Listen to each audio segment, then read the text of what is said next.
하나님 아버지, 이 땅을 살아가며 주님 안에서 주님 때문에 주님과 함께 승리하는 삶의 비결을 알려주심을 감사합니다. 우리의 삶이 오늘 찬양의 가사처럼 주님과 함께 넉넉히 모든 일에 승리하는 삶을 살 수 있도록 도와주옵소서. 지휘자, 반주자 모든 대원들 한 분 한 분 신앙의 고백이 되게 하시고 입술의 찬양일 뿐만 아니라 우리의 삶으로 옮겨지는 역사가 있게 해 주옵소서. 우리 교회가 하나님과 함께 날마다 전진하며 하나님 마음을 기쁘시게 해드리는 이 민족을 구원하는 세계를 복음하는 재단으로 삼아 주옵소서. 이 시간도 하나님 모든 사단의 역사를 묶어주시고 하나님 말씀에만 집중할 수 있는 은총을 베풀어 주옵소서. 예수님의 이름으로 기도하옵나이다. 아멘. 오늘 나오신 여러분들에게 하나님의 은혜가 넘치기를, 또 말씀을 통해서 한량없는 하나님의 은혜가 우리에게 임하기를 축원합니다. 여러분, 지난 주간에 우리는 한 주간 1년 만에 한 번 하는, 또 오랫동안 기도하고 준비했던 부흥성회를 은혜롭게 잘 마쳤습니다. 직장 갔다가 힘들 텐데도 저녁 시간에 오셔서 늦게까지 말씀을 듣고, 또 고단한 몸을 이끌고 새벽에 나와서 말씀을 듣고, 또 차량을 봉사하고, 또 여러 뒤에서 알게 모르게 섬겨주신 모든 분들께 감사를 드립니다. 너무 감사한데요. 그러나 이제 감사한 일 중에 제 마음을 아프게 한 것은, 참석하지 못한 분들은 어떤지 모르겠지만 참석하지 못한 분들의 마음이 참으로 그 사람들을 생각할 때 마음이 아픕니다. 1년에 한 번 하는 부흥성회인데 우리가 낮에는 직장 때문에 못 나오시고, 또 저녁에도 늦게 마치고 힘들면 못 나올 수도 있는데 새벽 시간까지도 그 10시간 중에 한 번도 참석하지 못하는 성도들이 있는 거 보면 너무 마음이 아픕니다. 날마다 듣는 말씀이고 날마다 다음에 가서 들으면 되는 그런 말씀이라고 생각할 수도 있지만 그렇지 않거든요. 그리고 더 마음이 아픈 것은 그렇게 여유가 없다는 것 아니겠어요? 일주일에 직장 가야 되고 그 일에 매여가지고 하나님 앞에 저녁에 새벽에 나와서 예배할 수 없는 환경 속에서 우리가 살아가고 있다는 것이 너무 마음이 아픈 거예요. 여러분, 기도하셔서 그런 환경들이 우리 삶 속에서 해결되어지고 더 많이 나와서 하나님 말씀을 들을 수 있는 환경과 여건으로 변화시켜 달라고 여러분들이 기도하고 저도 기도하고 노력하는 그런 은혜가 있기를 바랍니다. 여러분, 우리가 왜 이 세상에 삽니까? 왜 삽니까? 저는 하나님이 살려두시기 때문에 산다고 믿습니다. 하나님이 우리의 생명을 거두어 가시면 이 자리에 있을 사람이 아무도 없는 것이죠. 하나님이 내 생명을 허락하시고 하나님이 이 땅에 우리를 남겨두셨기 때문에 이 땅을 사는 겁니다. 지난주에도 수많은 사람들이 세상을 떠났잖아요. 그럼에도 불구하고 우리가 이 땅에 있는 것은 하나님이 살려두셨다. 할렐루야. 하나님이 왜 살려두셨을까? 하나님이 왜 살려두셨을까? 분명한 이유와 뜻이 있을 것이라고 믿습니다. 우리가 날마다 사업하고 저녁 늦게까지 일만 하다가 가라고 하나님이 우리를 세워주셨을까? 그것뿐만 아니라 하나님께서는 이 땅에 우리를 살려두신 분명한 이유가 있다고 믿습니다. 하나님은 하나님의 백성들에게 이렇게 말씀하셨잖아요. 너와 내가 약속을 하자. 내가 너를 애굽 땅에서, 세상에서 구원해냈으니까 이제는 가나안 땅에 갈 하나님의 백성으로 삼아주셨으니까 이제는 너도 내 계명을 지키면서 살면 내가 나의 소유가 되게 하겠고 너를 제사장 나라로 삼아주시겠다. 그렇게 약속을 하시고 언약을 맺어주셨거든요. 그래서 우리는 이제 약속을 지키며 살아가야 될 사람들입니다. 출애굽기 19장 4절 5절에 보면 내가 애굽 사람에게 어떻게 행하였음과 내가 어떻게 독수리 날개로 너희를 업어 내게로 인도하였음을 너희가 보았느니라. 세계가 다 내게 속하였나니 너희가 내 말을 잘 듣고 내 언약을 지키면 너희는 내 모든 민족 중에서 내 소유가 되겠고 너희가 내게 대하여 제사장 나라가 되며 거룩한 백성이 되리라. 하나님의 소유가 되고 하나님의 거룩한 제사장이 되고 거룩한 백성이 될 것을 우리에게 말씀했습니다. 언약을 지키면, 약속을 지키면, 여러분, 우리가 관계가 계속 잘 이렇게 이어지기 위해서는 약속, 언약을 잘 지켜야 되잖아요. 부부가 왜 깨집니까?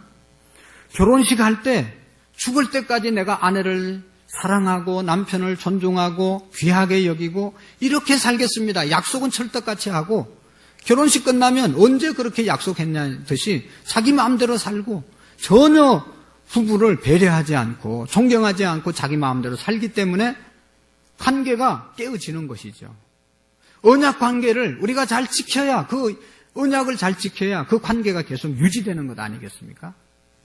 하나님께서 우리가 어릴 때는 우리를 찾아오셔서 구원해 주셨지만 이제는 수십 년 예수님을 믿으면서 수없는 하나님의 은혜를 우리에게 베풀면서 이제는 네가 나의 제사장이 되고 나의 백성이 되어서 이 땅 가운데서 하나님의 일을 할 것을 우리에게 부탁하고 소원하고 있는 것입니다.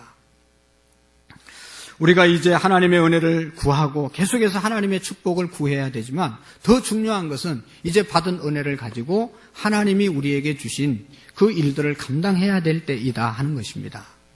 내 소유가 되겠다는 말은 뭐예요? 제가 이 안경이 제 것입니다. 그래서 이것을 아무데나 돌리지 않습니다. 아무에게 주지 않습니다. 너무 소중하게 여기는 거예요. 내 건 내가 잘 챙기는 겁니다. 하나님의 소유가 되었다는 것은 하나님이 그렇게 우리를 챙겨주시겠다는 것이죠. 아무에게나 휘둘리지 않고 아무렇게나 살지 않고 다른 사람에게 짓밟히지 않게 살 수 있도록 귀한 존재로 우리를 잘 지키고 인도해 주시겠다고 하는 것이 하나님의 소유가 되는 것입니다. 우리 모두는 하나님이 우리를 하나님의 소유 삼으셔서 잘 보호해 주시겠다는 것입니다. 내 언약을 지키면 다른 사람에게 무시받지 않고 너무나 존귀한 인생을 살 수 있도록 지켜주시겠다는 것이죠. 내 언약을 지키면 제사장의 사람으로 제사장의 나라로 하나님의 거룩한 백성으로 우리를 삼아주시겠다고 약속을 하신 것입니다. 저는 이번 부흥회를 이제 말씀을 들으면서 참 당황했습니다. 왜냐하면 며칠 동안 같은 말씀을 계속하는 거예요. 목소리도 막 신 목소리를 가지고 얼마나 크게 같은 말씀을 계속해서 왜 저러시나 처음에는 의미를 몰랐어요. 우리가 부흥회를 하면 재미있고 웃고 그 다음에 뭐 그냥 하여튼 재미있잖아요, 부흥회는. 그래서 부흥회 가면 재미있어, 은혜 받아. 그래가지고 뭐 완전히 그냥 원맨쇼 하는 그런 사람들이 얼마나 많이 왔다 가고 그렇습니까? 그래가지고 성도들을 웃기기도 하고 울리기도 하고 막 이렇게 재미있게 하는데 이번 강사님은 그냥 딱딱한 목소리로 소리를 지르면서 계속 새로운 말씀이 아니 같은 말씀을 계속 반복하는 거예요. 그래가지고 저거 어떡하나 걱정을 많이 했어요. 여러분들이 재미있어야지 좋아할 텐데 성도님들이 저렇게 딱딱하게 해가지고 저건 누가 나오겠나 그런 생각을 했어요. 근데 여러분 마칠 때쯤 되니까 말씀을 들으면 들을수록 제가 마음에 감동이 오고 느낌이 오고 회개가 되는 것은 정말로 우리가 부흥회 때 뭐 재미있는 말씀 들으려고 내게 유익한 말씀 들으려고 부흥회 하는 게 아니다. 정말로 우리가 깨달아야 되고 들어야 되고 간직해야 되고 살아야 될 하나님의 말씀을 듣고 그렇게 사는 것이 중요하지 무슨 2박 3일 동안 웃고 울다가 끝나면 우리가 부흥회 해보면 알지만 첫날 했던 말씀 마지막 날 가면 생각이 안 나요. 그러니까 다 끝나고 나면 재미는 있었는 것 같은데 남는 것이 없는 그런 부흥회가 될 때가 많이 있습니다. 근데 이번 부흥회는 정말로 필요한 말씀 하나님이 왜 우리를 이 땅에 살려두셨는지 우리 교회를 왜 이곳에 세워주셨는지 우리 교회가 어떤 일을 해야 될 것인지 우리 성도들이 어떻게 살아야 될 것인지를 분명하게 매 시간마다 강력하게 선포해 주신 것이 얼마나 감사한지 모르겠어요. 하나님 앞에 우리가 어떻게 하면 복을 받고 하나님 앞에 어떻게 하면 우리의 가문이 복을 받고 어떻게 하면 내가 하나님 앞에 존귀한 자가 되는지 가르쳐 주셨습니다. 그것은 부흥회를 참석하신 분이나 참석하지 못한 분들, 사정이 있어서 참석하지 못한 분들, 오늘 제가 결론을 말씀드리는데 그것은 하나님을 사랑하고 교회를 사랑하면 하나님이 예비하신 축복을 다 받을 수 있다는 것입니다. 우리가 뭐 온갖 필요한 것이 많고 온갖 방법이 다 있지만 그 모든 방법 안에도 정말로 하나님을 사랑하고 정말로 하나님의 몸된 제단을 사랑하면 그 사람이 복을 받았다고 하는 것입니다. 하나님은 그 사람과 함께 하신다는 사실을 우리에게 알려주셨습니다. 오늘은 열왕기 상하에 대한 말씀인데 열왕기 하에 대한 말씀인데 하나님이 왜 열왕기 상하를 우리에게 주셨을까 하는 것입니다. 주신 목적이 분명히 있겠잖아요. 성경을 그냥 하나님이 주신 것이 아니고 이 말씀을 통해서 이 성경을 통해서 우리에게 주시는 뜻이 교훈이 뭔지를 우리가 깨달아야 되거든요. 매주마다 한 권의 성경책을 이제 돌아가면서 이렇게 순서별로 하는데 왜 그렇게 할까? 하나님이 창세기만 필요하면 창세기 책만 주고 다른 성경을 안 주셨을 거예요. 출애굽기만 있으면 되면 출애굽기를 안 주셨을 거예요. 그런데 66권을 성경을 주셨잖아요. 66권을 주신 하나님의 뜻이 있다. 할렐루야. 그래서 이 하나님이 창세기에 주신 뜻이 있고 출애굽기를 통해서 주시는 말씀이 있고 성경을 입체적으로 우리가 이해하고 정말로 성경을 더 풍성하게 이해하기 위해서 이렇게 매주마다 연구하고 묵상하고 하나님의 말씀을 찾아서 여러분들에게 전달하는 것입니다.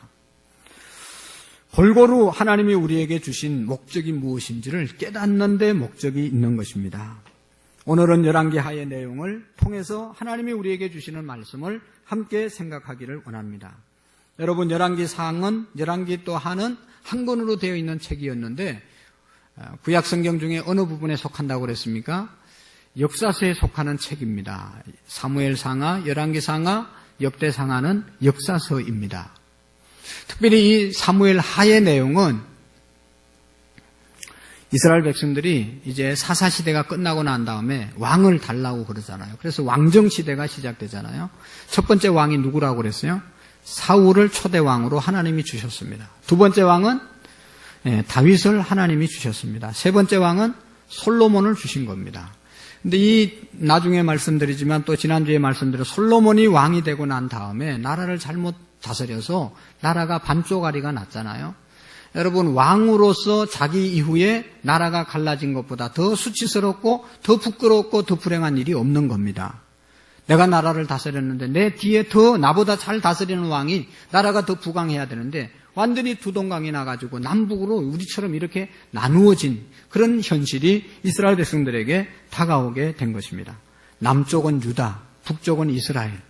이스라엘의 북쪽 이스라엘 왕은 여로보암, 남쪽 유다의 왕은 르호보암이라고 하는 사람이 왕이 되었습니다. 북쪽에는 19명이 다스렸고 남쪽은 20명의 왕이 다스렸습니다. 그래서 총 합치면 몇 명이에요?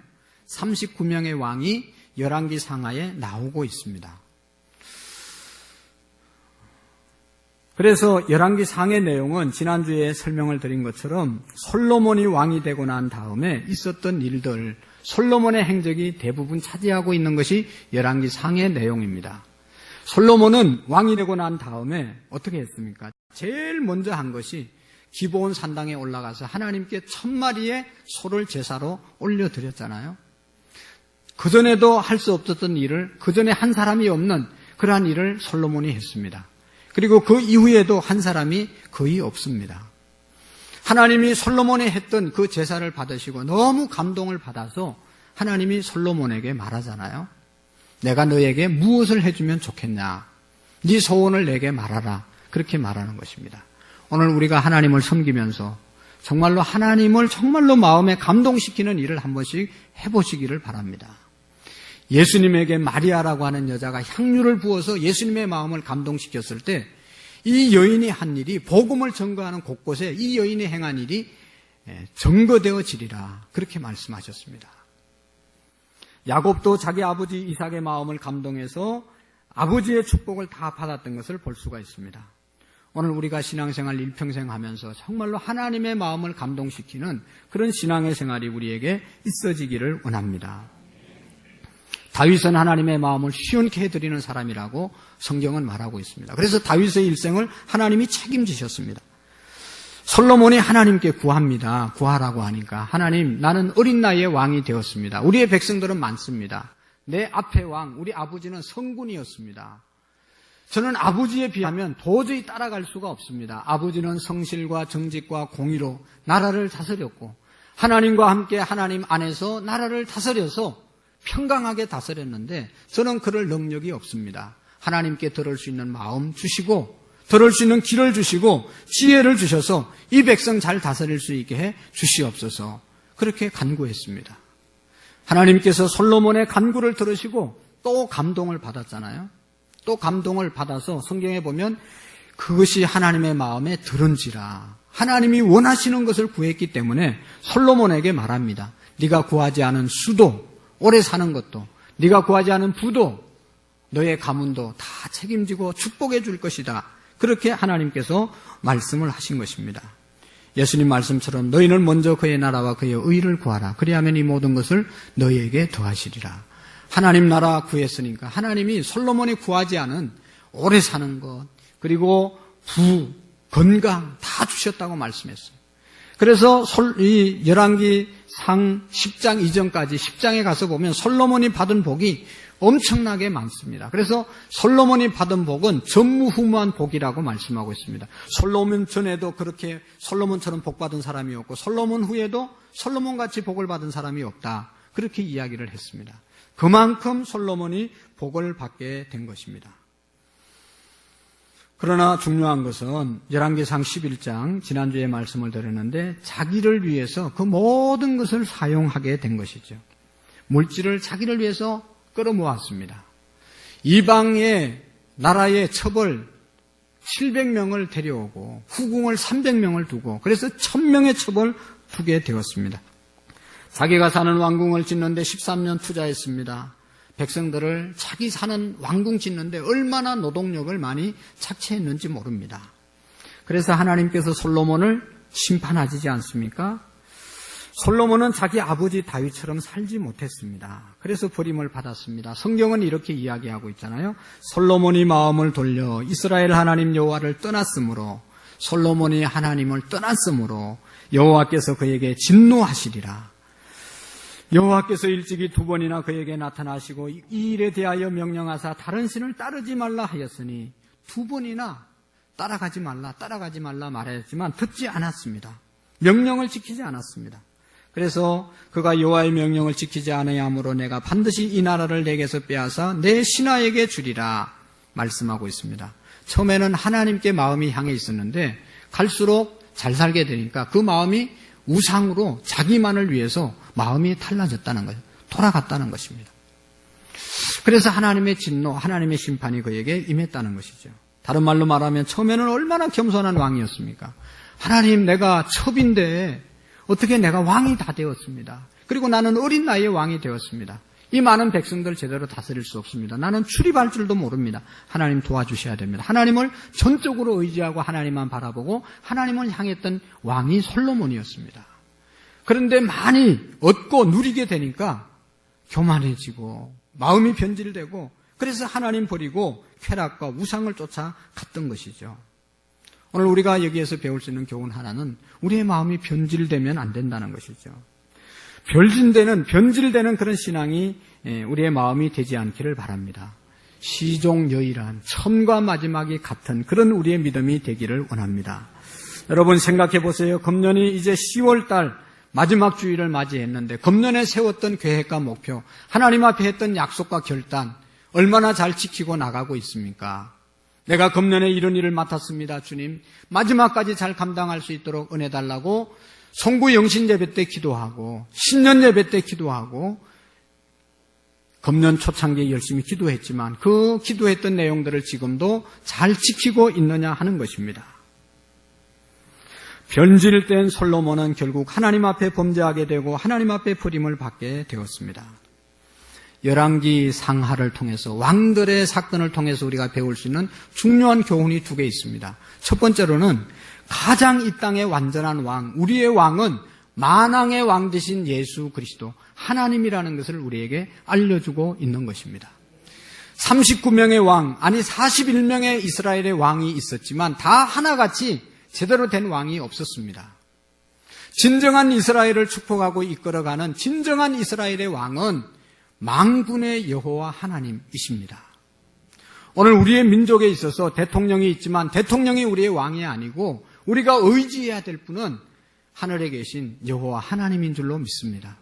여러분, 우리가 다 아는 것처럼 우리의 나라가 이만큼 잘 살게 된 것은 대통령이 정치를 잘해서가 아니라 정치인들이 성숙한 정치를 해서가 아니라 어떤 기업인들이 기업을 일으켜서가 아니라 우리가 하나님 앞에 기도하고 그리스도인들이 정말로 하나님께 구하고 만왕의 왕 되신 하나님께서 우리와 함께 하심에 다윗과 함께 하심에 점점 강성해지는 나라가 되어진 줄로 믿습니다. 하나님이 우리의 왕이십니다. 하나님이 우리의 진정한 왕이 되셔야 진정한 평화의 나라가 되어질 수가 있는 것입니다. 또 한 가지 열왕기상을 통해서 우리 상하를 통해서 주시는 교훈은 우리 모두가 하나님 나라의 작은 왕들이라는 것입니다. 오늘 저와 여러분들이 다 하나님 나라의 왕들입니다. 할렐루야. 그래서 여러분 왕 같은 제사장, 왕 같은 족속으로 우리를 불러주셨다는 사실을 기억해야 합니다. 그래서 우리는 이 땅 가운데 왕으로 사셔야 됩니다. 하나님이 우리를 왕으로 삼아주셨는데 왕이라고 해서 자기 마음대로 살면 안 된다는 교훈을 열왕기 상하를 통해서 배우는 겁니다. 여러분 우리나라 보세요. 대통령이라고 자기 마음대로 원칙이 있는데 법이 있는데 어기면 됩니까? 안 되잖아요. 대통령에게 허락한 범위 내에서 누리고 행해야 되는 것이지 어떤 개인적인 생각을 가지고 사견을 듣고 이렇게 어떤 특정한 사람만 가까이 하고 나라가 허락하지 않는 법을 이탈한 것에 대해서 국민들은 분노하는 거죠. 그렇게 하면 안 된다는 것이죠. 하나님이 우리를 가정의 왕으로 세워주시고 하나님이 교회에 우리를 왕으로 세워주시고 하나님 나라의 작은 왕들로 저와 여러분들을 세워주셨습니다. 사업장에서 가정에서 왕으로 우리가 살아야 되는데 왕이라고 해서 내 마음대로 남편에게 아내에게 하고 싶은 말 다 하고 내 감정 다 터뜨리고 자식들에게 그렇게 살 수 있는 사람들이 아니라는 것이죠. 하나님 주신 왕국 속에서 하나님의 법을 따라서 우리가 살아야 된다는 것입니다. 남편을 존중하고 아내를 내 몸과 같이 사랑하고 부모님을 공경하고 우리의 자녀들을 노엽게 하지 말고 이렇게 우리가 하나님의 법을 따라서 가정의 왕으로 제대로 하나님 명령 안에서 순종하며 살아야 되는 것입니다. 교회도 내 마음대로 섬기는 것이 아니라 하나님이 주신 원칙의 법이 있습니다. 왕들이라고 해서 마음대로 할 수 있는 것 아니잖아요. 하나님이 주신 법칙을 따라서 우리가 왕으로서 작은 왕들로서 살아야 된다는 것입니다. 이스라엘 백성들은 20명의 왕 또 19명의 왕들이 바벨론의 아수르의 포로로 끌려가고 시드기야와 같은 왕은 마지막 왕은 바벨론에 끌려갈 때 두 눈이 뽑혀서 끌려가고 모든 자녀들이 다 죽임을 당했습니다. 왜 그랬습니까?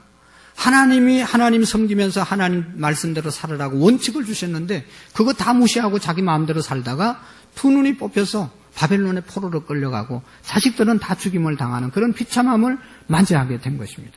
열왕기 상하를 통해서 왕들이라도 하나님이 주신 원칙대로 말씀대로 안 살면 이렇게 된다는 것이죠.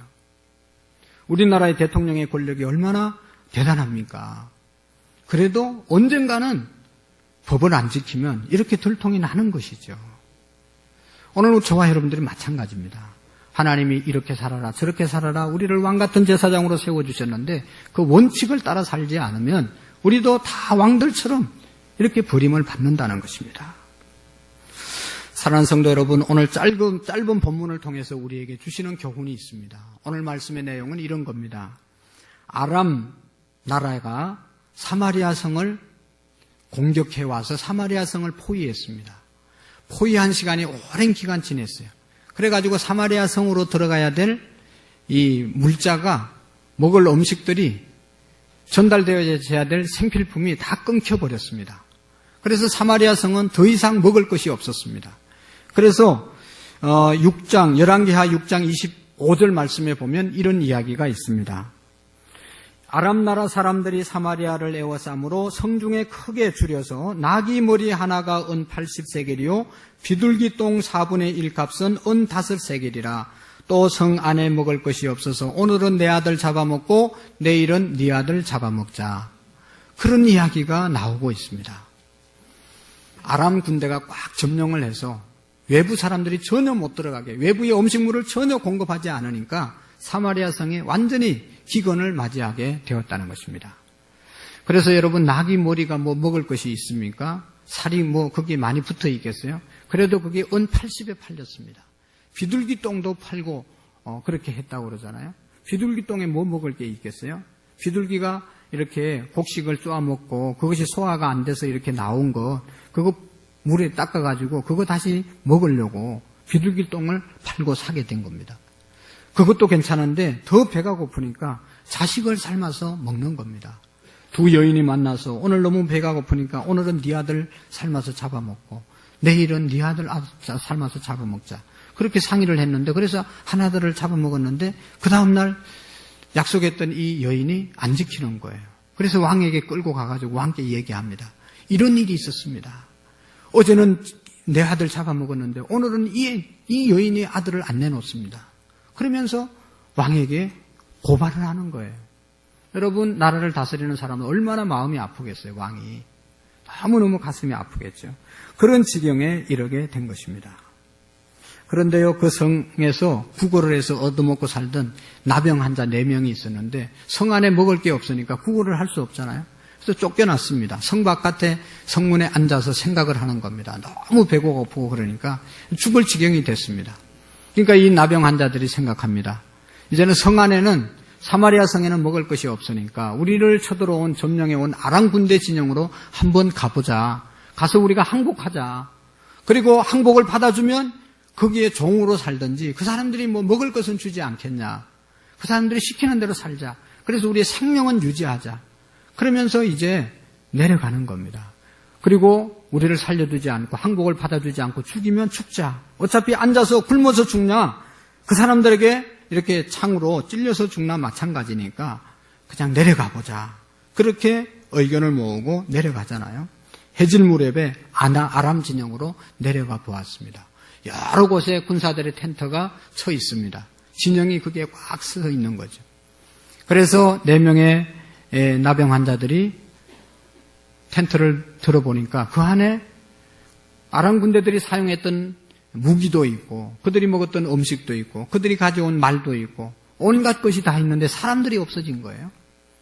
처음에는 두루뭉거리다가 이게 어떻게 된 일인가 의심하다가 이제는 너무 배가 고프니까 그들이 남겨둔 음식을 먹기 시작하잖아요. 막 음식을 먹고 배가 부르니까 그 옆에 보니까 다른 게 보이는 거예요. 그들이 가져온 귀한 물건들이 보이는 겁니다. 그 물건들을 또 챙겼습니다. 어떻게 이런 일이 일어날 수 있었겠는가? 열왕기하 7장 6절 7절에 보면 이런 이야기를 하고 있습니다. 아람 군대들이 도망갔는데 도망갔던 이유를 이렇게 설명하고 있습니다. 이는 주께서 아람 군대로 병거 소리와 말 소리와 큰 군대 소리를 듣게 하셨으므로 아람 사람이 서로 말하기를 이스라엘 왕이 우리를 치려하여 헷 사람의 왕들과 애굽 사람들에게 값을 주고 그들을 우리에게 오게 하였다 하고 해질 무렵 일어나서 도망하되 그 장막과 말과 나귀를 버리고 진영에 그대로 두고 목숨을 위하여 도망하였다. 다시 말하면 이게 아람 군대들이 저녁 때 소리가 들린 거예요. 사마리아에서 군사가 내려오는데 사마리아 군대는 별로 안 많은데 너무 많은 병력이 내려오는 소리가 들리는 겁니다. 아람 군대 사람들에게.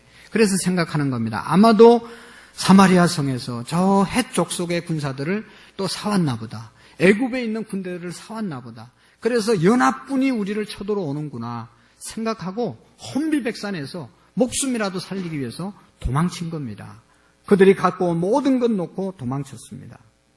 어떻게 이런 일이 일어날 수 있었겠는가? 그것은 성경에 설명이 되지 않았기 때문에 알 수 없지만 그 이제 7장 오늘 열왕기하 7장 1절에 보면 엘리사가 이런 일이 내일 아침에 있을 것이라고 예언을 합니다.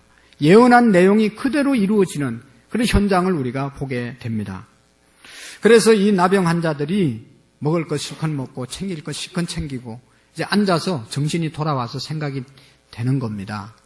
우리가 이렇게 먹고 우리는 배불려 먹고 있는데 또 챙길 것 챙겼는데 그동안 우리가 얻어먹었던 저 사마리아 성은 지금 어떤 상태이냐? 다 굶어 죽어 가고 있지 않나? 오늘은 내 아들, 내일은 네 아들 잡아먹자고 하는데 우리가 여기에 우리만 배불리 먹고 앉아 있으면 이게 좋은 일이 아니다. 사람으로 할 노릇이 아니다. 오늘은 아름다운 소식이 있는 날이거늘 우리가 침묵하고 있도다.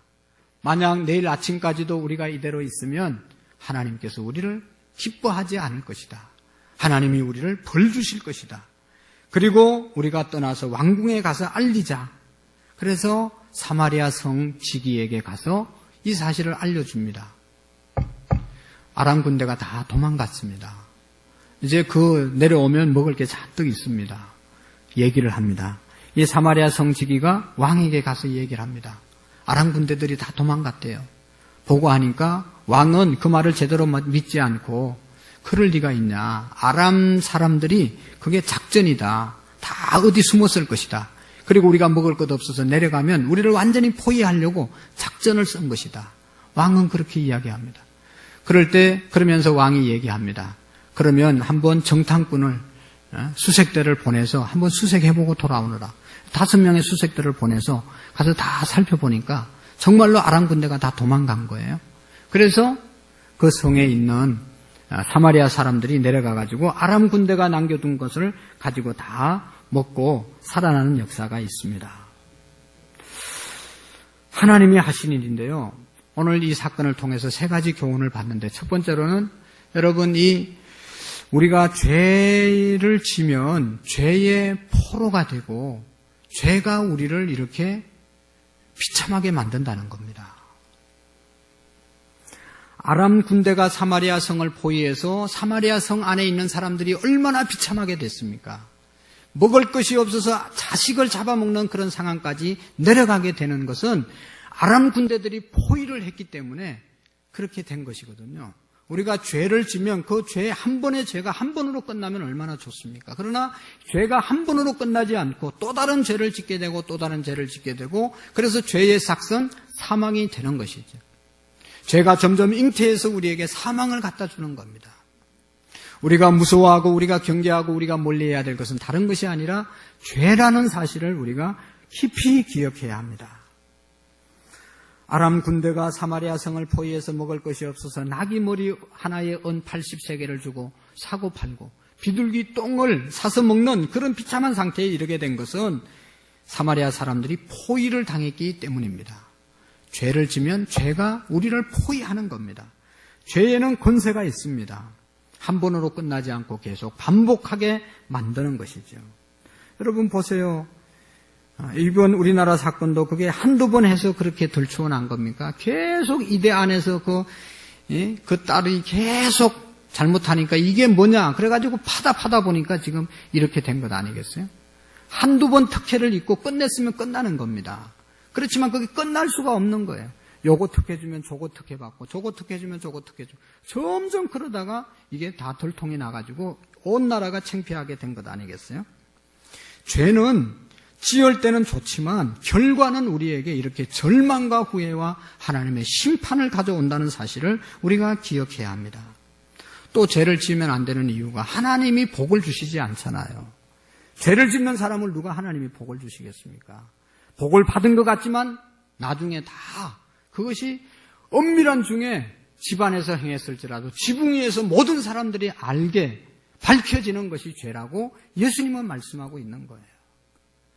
사마리아 성이 아람 군대가 포위되어서 그렇게 절망스러운 비참한 상황을 맞이한 것처럼 오늘 우리가 죄의 포로가 되면, 죄를 짓게 되면 죄의 포로가 되고, 죄의 포로가 되면 이렇게 비참한 결과를 가져온다는 것입니다. 하나님께서 말씀했습니다. 레위기, 출애굽기, 신명기를 통해서 계속 말씀하시는 것은 내가 거룩하니 너희도 거룩하라. 세상 사람들과 똑같이 그렇게 살지 말고 구별된 삶을 살으라고 말씀하고 있는 것이죠. 예수님이 이 땅에 오셔서 내가 온전한 것처럼 너희도 온전한 삶을 살으라. 할렐루야. 작은 죄를 용납하면 큰 죄가 되고 그 죄가 권세가 생겨서 우리를 지배하게 되고 우리를 포로로 끌려가게 되는 것입니다. 여러분 보세요. 주의를 한 번 안 지키면 한 번 안 지키는 것으로 쉽게 끝나지 않습니다. 그 다음 주에 오기가 더 힘들어지지 않습니까? 2번, 3번 빠지면 내가 언제 신앙생활 했나? 하나님이 살아계시냐? 다 잊어버리게 되는 거예요. 한 번 내가 감당해야 될 의무를 감당하지 않으면 점점 무디워져서 이제는 영영 내가 그 일을 왜 해야 되냐? 세상 사람들과 똑같이 되는 거예요. 죄의 포로가 돼서 그런 것입니다.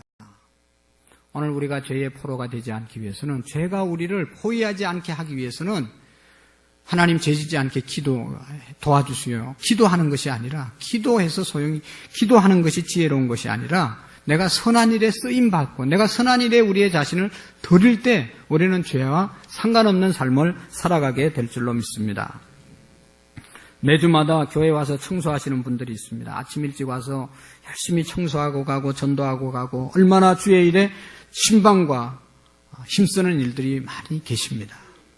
여러분 생각해 보세요. 그들이 뭐 언제 저 중앙동 가고 저 어디 상록수 가서 나쁜 짓 할 시간이 어디 있겠어요. 교회에서 맡은 일만 하더라도 시간이 모자란데 말이죠. 주의 일에 우리의 자신을 드릴 때 죄악이 우리를 포로로 삼지 못한다는 것입니다. 오늘 저와 여러분들이 주 앞에 귀하게 쓰임받는 은혜가 있기를 축원합니다. 그리고 두 번째 교훈은 아름다운 소식을 전한 나병 환자들처럼 오늘 저와 여러분들이 받은 것은 바로 이 아름다운 소식을 우리도 전해야 된다는 것이죠. 아람 군대에 포위되어서 굶어 죽어가는 사람들에게 살 길을 알려준 사람들이 나병 환자들입니다. 오늘 9절 말씀을 묵상하면서 오늘은 아름다운 소식이 있는 날이거늘 우리가 침묵하고 있도다. 만일 밝은 아침까지 이 일을 알리지 않으면 벌이 우리에게 미칠지니 이제 떠나 왕궁에 가서 알리자. 할렐루야. 우리가 듣는 소식 중에 좋은 소식도 있고 나쁜 소식도 있고 아름다운 소식도 있고 추한 소식도 있습니다. 여러분 추한 소식은 전하지 마시고 나쁜 소식은 전하지 마시고 복되고 아름다운 소식을 전하는 저와 여러분들이 되어질 수 있기를 원합니다. 아름다운 소식, 그것은 살리는 소식이 아니겠습니까? 오늘 이 아람의 지경에 들어가서 아름다운 소식을 전했던 나병 환자들, 사마리아 성을 살려내는 소식을 전해준 것이죠. 아람 군대들이 다 물러갔습니다. 나오면 삽니다. 그렇게 전했던 사람들이 나병 환자들이었습니다. 만약에 자기들만 먹고 그것을 평생 우리가 살 것 챙기고 그냥 묵혀두었으면 자기들도 언젠가는 다 죽는 것인데 먹고 정신 차려서 자기 사마리아 성에 알려주어서 모두가 살아나는 역사가 있게 된 것이죠. 자기 민족이 굶어 죽어가고 있는데 나만 배불리면 어떻게 되겠냐?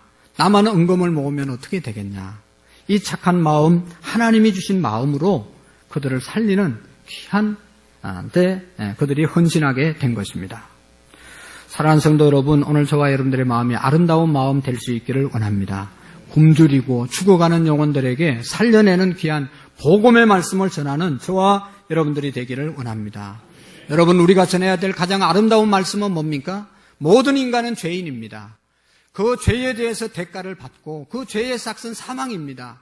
그러나 하나님께서 그의 아들 독생성자 예수 그리스도를 우리에게 보내시고 그분을 우리에게 주심으로 그분에게 우리의 모든 죄를 전가시키고 우리를 대신해서 십자가에 죽게 하셨습니다. 예수님이 나의 죄 때문에 죽었다는 사실을 믿으면 영생을 얻습니다. 구원을 받습니다. 하나님의 자녀가 됩니다. 하나님 앞에 자녀가 되어서 기도할 수 있는 특권을 받을 수 있습니다. 그래서 하나님의 자녀는 예수님의 이름으로 기도하면 풍성한 삶을 누리게 됩니다. 하나님의 제단에 나와서 하나님을 배워가면 하나님의 자녀로 풍성한 삶을 살아갈 수 있습니다. 예수님이 부활하셨습니다.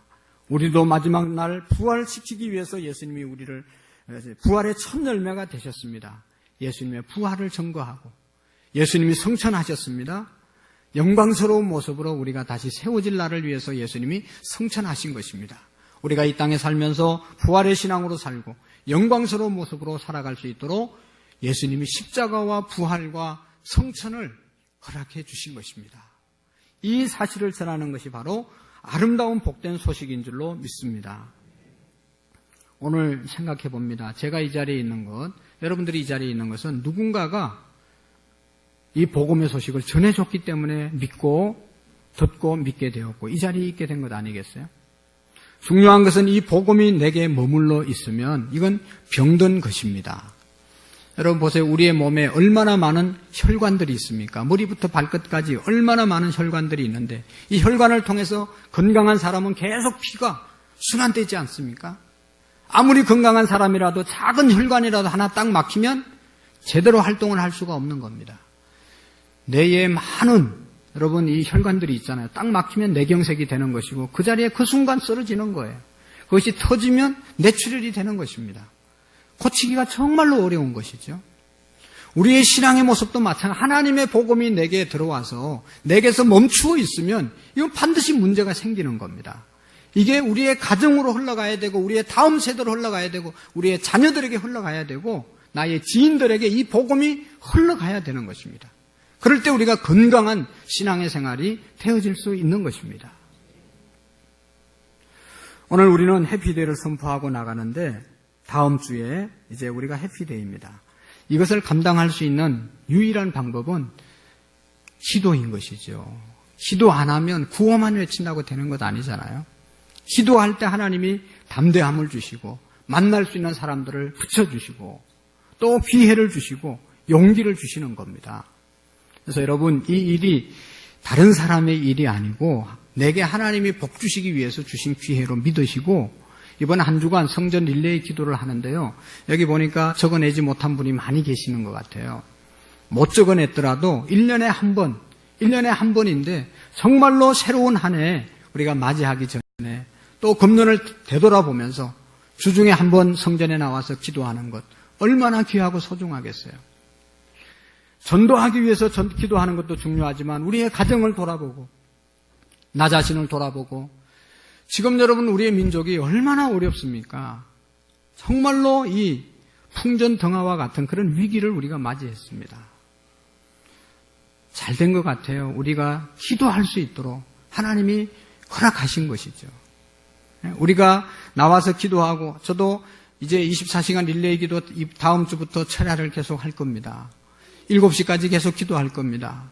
여러분들도 있는 곳에서 기도하시고 우리의 자녀들 다음 세대를 위해서 기도하시고 우리의 가정을 위해서 기도하시고 정말로 우리의 민족을 위해서 기도하지 않으면 안 되는 그런 지금 상황을 우리가 맞이하게 됐습니다.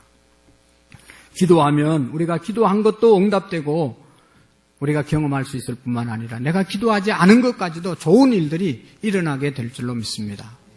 이제 수험생들도 시험도 얼마 남지 않았잖아요.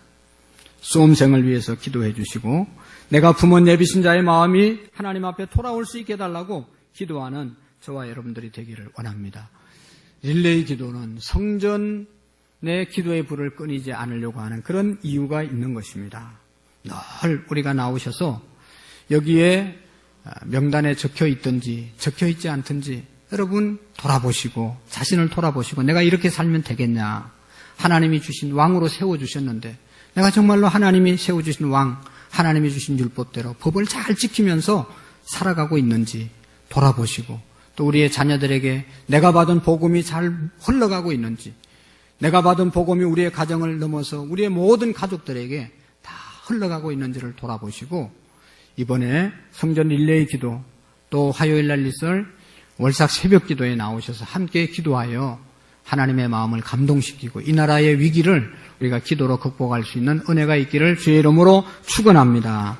기도하시겠습니다. 하나님 아버지 감사합니다.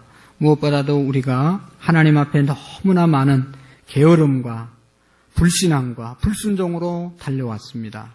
내 마음대로 가정에서 행동하고 내 마음대로 가정에서 말하고 내 마음대로 내 감정대로 우리의 가족들을 대했습니다.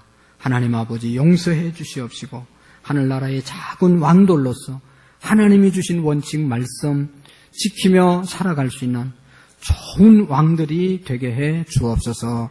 하나님의 마음을 감동시키는 왕들 되게 해 주시옵소서. 다윗이 걸어갔던 성실과 공의와 정직으로 하나님 우리가 살아갈 수 있도록 도와주시고 하나님과 함께 하나님 앞에서 살아가는 경건한 우리의 삶이 될 수 있도록 은총을 베풀어 주옵소서. 다음 주는 해피데이입니다. 주님 달려왔습니다. 수고한 손길들 아름다운 열매가 있게 해 주시옵시고 하나님 아버지 이 모든 빈자리가 주님을 위해서 채워지게 하시고 하나님께 영혼을 늘 구원하는 데 계기가 되는 날이 되게 해 주옵소서. 예수님의 이름으로 감사하며 기도하옵나이다. 아멘.